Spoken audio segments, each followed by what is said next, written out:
নমস্কার বন্ধুরা, সীমাজ রান্নাঘরে তোমাদের অনেক অনেক স্বাগত। আশা করি সবাই খুব ভালো আছো। আজ আমি বানাতে চলেছি একটা হেলদি খাবার। এটি হচ্ছে পালক পনির। এই পালক পনিরটা কিভাবে তোমরা খুব সহজে ঝটপট ঘরে বানাতে পারবে, চলো সেই রেসিপিটা এখন শেয়ার করি। দেখো, পালক পনির বানানোর জন্য প্রথমেই আমাকে পালং শাকটাকে সিদ্ধ করে নিতে হবে। খুব বেশি সিদ্ধ নয়। তো সিদ্ধ করার জন্য আমি প্রথমে জল গরম করে নিয়েছি এবং এই গরম জলের মধ্যে আমি দিয়ে দিলাম 1 চামচ চিনি। এবার তোমরা হয়তো বলবে চিনি কেন দিলাম।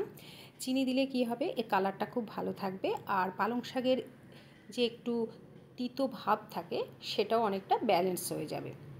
এবার চলো এটাকে আমি ঢাকা দিয়ে রেখে দেব 2 থেকে 3 মিনিট মতন। তোমরা কিন্তু এখানে শুধু পালং শাকের পাতাটাই ব্যবহার করবে। এরপর দেখো, আমি এটাকে ঢাকা দিয়ে রেখে দিচ্ছি। এর পরবর্তী স্টেপ যেটা, সেটা কিন্তু তোমরা অবশ্যই খেয়াল রাখবে। এই স্টেপটা ফলো করলে কিন্তু পালং শাকের পাতাগুলো একদম সবুজ থাকবে। কি করতে হবে, দেখো পালং শাকটাকে আমি 3 মিনিট মতন একটু সিদ্ধ করে নিয়েছি। এবার এটাকে একদম ঠান্ডা জলে তোমরা এই পালং শাকের পাতাটা গরম জল থেকে তুলে দিয়ে দেবে। দিলে পারে পালং শাকের পাতাটা একদম সবুজ হয়ে থাকবে। দেখতে পাচ্ছ তোমরা, বাটিতে আমি অলরেডি ঠান্ডা জল নিয়েছি এবং তার মধ্যে কিছু বরফের কিউবসও দিয়ে দিয়েছি। এবার এটাকে চলো আমি ঠান্ডা করি। ঠান্ডা হলে জল ঝরিয়ে এটাকে আমি পেস্ট করে নেব। ততক্ষণ চলো এর গ্রেভিটা রেডি করি। এখানে আমি একটা কড়াই নিয়ে নিয়েছি, তাতে আমি দিয়ে দিলাম তেল। তেলের সাথে আমি এখানে কিছুটা বাটারও ব্যবহার করছি। এবার বাটারটা ভালোভাবে মেল্ট হয়ে গেলে আমি এর মধ্যে দিয়ে দেব তেজপাতা আর শুকনো লঙ্কা। এখানে আমি 2টো শুকনো লঙ্কা দিয়েছি আর দিয়ে দিচ্ছি একটা তেজপাতা। এই ফোড়নটা খুব ভালোভাবে ভাজা হয়ে গেলে এর মধ্যে আমি দিয়ে দেব পেঁয়াজ কুচি। এখানে কিন্তু পেঁয়াজ কুচিটা খুব মিহি করেই কুচি করবে। দেখতে পাচ্ছ, আমি এখানে 3টে মিডিয়াম সাইজের পেঁয়াজ নিয়েছি। আর এটাও বলে দিই, আমার পালং শাকের পরিমাণটা ছিল 400 গ্রাম মতন। এবার পেঁয়াজটাকে আমি খুব ভালো করে ভেজে নেব, মানে এর কালারটা হবে হালকা গোল্ডেন ব্রাউন। এর মধ্যে আমি দিয়ে দিচ্ছি 4টে কাঁচা লঙ্কা কুচি। তোমরা চাইলে ঝালের পরিমাণটা আর একটু বাড়িয়ে দিতেই পারো। এটা দেখো হালকা গোল্ডেন ব্রাউন হয়ে গিয়েছে। এবার এর মধ্যে আমি দিয়ে দিচ্ছি আদা বাটা, রসুন বাটা। এখানে আমি 1 চামচ রসুন বাটা দিচ্ছি, দিয়ে দিচ্ছি 1 চামচ আদা বাটা। তোমরা যদি চাও খুব ভালো করে কুচি করেও এখানে ব্যবহার করতে পারো।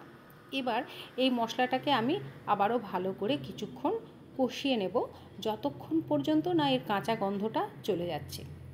এদিকে দেখো, যে পালং শাকটা আমি ঠান্ডা জলে চুবিয়ে রেখেছিলাম সেটা দেখো ঠান্ডা হয়ে গিয়েছে। এবার এই জল থেকে এই পালং শাকটাকে ছেঁকে নিয়ে আমি একটা মিক্সির মধ্যে দিয়ে এটাকে খুব সুন্দরভাবে পেস্ট করে নেব। তাহলে চলো আমি এই শাকগুলো তুলে নিয়ে এটাকে খুব ভালো করে পেস্ট করে নিই। চলো পেস্ট করে নিচ্ছি। দেখো, পালং শাকের পাতাটা আমি পেস্ট করে নিয়েছি।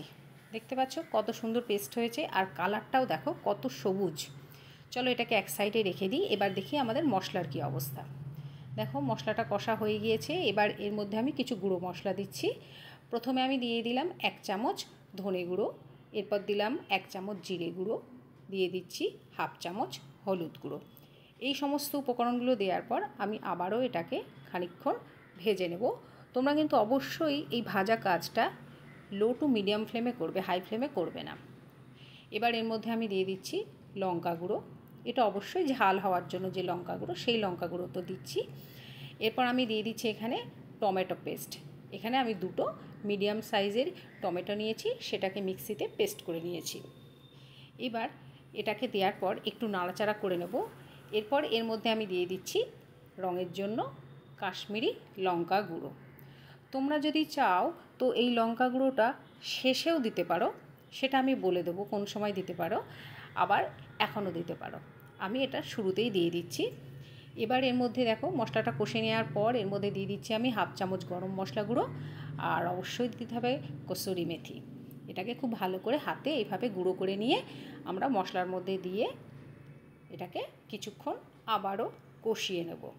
এইভাবে কষতে কষতে যখন এর ভিতর থেকে তেল ছেড়ে আসবে তখন আমরা পালং শাকটা এর মধ্যে দেব। এবার আমি বলে দিই, যেহেতু আমি বলেছি এটা পালক পনির, তো পনির তো লাগছেই। দেখো পনিরে পনিরটাকে আমি কতটা বড় বড় করে কেটে নিয়েছি। তোমরা চাইলে পনিরটা কাঁচাও ব্যবহার করতে পারো, আবার চাইলে হালকা এটাকে বাটার দিয়ে ফ্রাই করেও নিতে পারো। আমি এখানে এটাকে ফ্রাই করে নিচ্ছি। আমার পালং শাকের পরিমাণটা ছিল 400 গ্রাম, আমি এখানে 300 গ্রামের একটু বেশি মতনই পনির ব্যবহার করছি। দেখো আমি একটা ফ্রাই প্যানে দিয়ে দিয়েছি বাটারটা খুব ভালোভাবে গলে গেলে এর মধ্যে আমি একে একে পনিরগুলো দিয়ে দেব। দেওয়ার পর এটাকে হালকা বাদামি করে ভেজে নেব। চলো ওটা ভাজতে থাকুক, ততক্ষণ তোমাদের দেখো দেখিয়ে দিই মশলাটা কষে গিয়েছে। এবার আমি এর মধ্যে দিয়ে দেব আমাদের পালং শাকের পেস্টটা। দেখো পালং শাকের পেস্টটা দিয়ে দেওয়ার পর এটাকে আমি একটু নেড়ে চেড়ে নেব। এরপর এর মধ্যে আমি দিয়ে দেব একটু জল। যে জারটাতে আমি পালং শাকটা পিষেছিলাম তার মধ্যেই আমি দিয়ে দিয়েছি 1.25 কাপ মতো জল। সেই জলটা আমি দিয়ে দিচ্ছি পালং শাকের ভিতরে। যেহেতু আমি এর ভিতরে ভাজা পনিরগুলো দেব, তো পনিরটা কিছুটা জল এর মধ্যে থেকে টেনে নেবে ফোটার সময়, সেই জন্য এটা খুব শুকনো হয়ে যাবে, তাই এখানে আমি একটু জল অ্যাড করলাম। এবার এর মধ্যে আমি দিয়ে দিচ্ছি দেখো স্বাদ মতো লবণ। সব কিছু দেওয়া হয়ে যাওয়ার পর এটাকে ঢাকা দিয়ে আমি মিডিয়াম ফ্লেমে 4 থেকে 5 মিনিট মতো ফুটতে দেব। তাহলে চলো এবার এটাকে ঢাকা দিয়ে আমি ফুটতে দিই। 4 থেকে 5 মিনিট মতন এটাকে ফুটতে দেবে। দেখো 4 থেকে 5 মিনিট ফুটিয়ে নেওয়ার পর দেখো এর ঝোলটা কতটা শুকিয়ে এসেছে।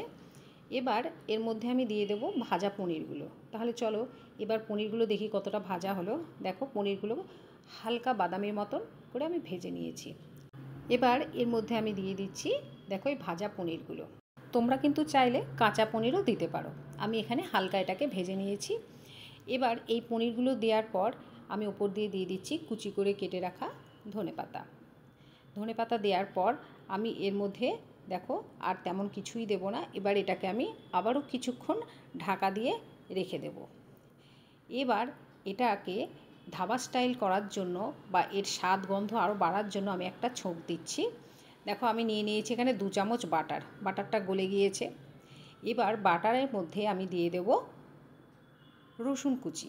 এখানে আমি 1 চামচ রসুন কুচি নিয়েছি। এটাকে আমি হালকা বাদামি করে ভেজে নেব। তোমাদের প্রথমে বলেছিলাম দেখো যে লঙ্কা যদি তোমরা শুরুতে দিতে না চাও, মানে গুঁড়ো লঙ্কা, তোমরা এখানেও কিন্তু গ্যাসের ফ্লেমটা বন্ধ করে দিয়ে লঙ্কা গুঁড়ো দিয়েও ছোঁক দিতে পারো। আমি যেহেতু প্রথমে লঙ্কা গুঁড়ো ব্যবহার করেছি তাই এখানে আর ব্যবহার করলাম না। এবার ওপর দিয়ে এই ছোঁকটা দিয়ে দিলেই রেডি হয়ে গেল আমাদের পালক পনির। এই পালক পনিরটা একদম খেতে ধাবার যেরকম পালক পনির হয় ঠিক সেই রকম লাগবে। তোমরা কিন্তু বানিয়ে দেখবে। চলো এটাকে পরিবেশন করে দিয়েছি আমি। দেখো তোমরাও এইভাবেই বাড়িতে বানাবে, আর বাড়িতে বানিয়ে খেয়ে অবশ্যই আমাকে জানাবে কেমন লাগলো। আমার রান্নাগুলো যদি ভালো লেগে থাকে তাহলে কিন্তু লাইক, শেয়ার আর সাবস্ক্রাইব করে দিও। সবাই খুব ভালো থেকো। আজ তাহলে রাখছি। নমস্কার।